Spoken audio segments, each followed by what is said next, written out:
Kabnur news वार्तामध्ये आपल्या सर्वांचं स्वागत आहे। श्री शिवप्रतिष्ठान हिंदुस्थान कबनूर यांच्या वतीने हिंदवी स्वराज्य स्वातंत्र्य दिन पदयात्रा काढण्यात आली।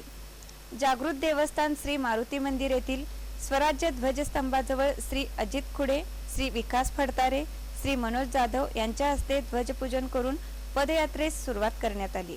स्वराज्य ध्वजाचे पूजन धारकरी श्री धनाजी देवकर यांच्या हस्ते करण्यात आले। ध्वजपूजन व ध्वजवंदना करून ध्येयमंत्र घेण्यात आला।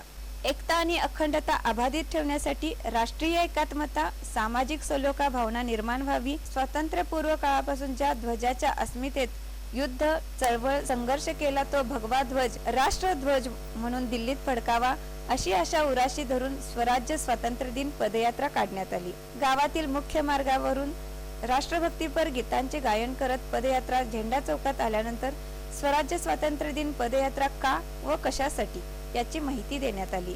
ध्येयमंत्राने पदयात्रेची सांगता करण्यात आली।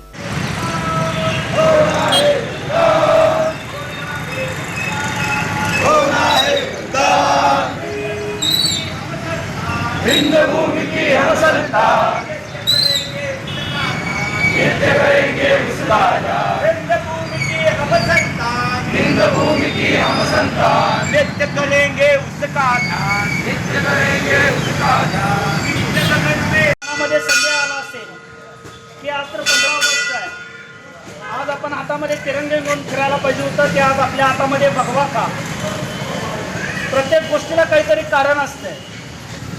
त्याचं कारण असं आहे की परमपवित्र भगवा ध्वज हा राष्ट्राचा ध्वज असला पाहिजे। हे शल्य आपली उरामध्ये जोपर्यंत आहे तोपर्यंत आपण हे प्रामाणिकपणे प्रयत्न करणं गरजेचं आहे। कारण पूर्वीपासूनचा जर अभ्यास केला तर गुरुजींनी सांगितल्याप्रमाणे प्रत्येक योद्धा हिंदुत्वासाठी किंवा हिंदू धर्मासाठी किंवा सनातन धर्मासाठी लढला तो परमपवित्र भगवा हातात घेऊन लढला। त्या भगव्यासाठी अनेकांची घरं उद्ध्वस्त झाली, अनेकांचा मौज उडाला, अनेकांनी आपल्या संसारावरती तुळशीपत्र ठेवून या देशासाठी, देवासाठी, धर्मासाठी आपलं प्राण दिलं आणि मग हा परमपवित्र भगवा पवित्र झाला। असा परमपवित्र भगवा आपल्या देशाचा राष्ट्रध्वज कित्येक वर्ष होता।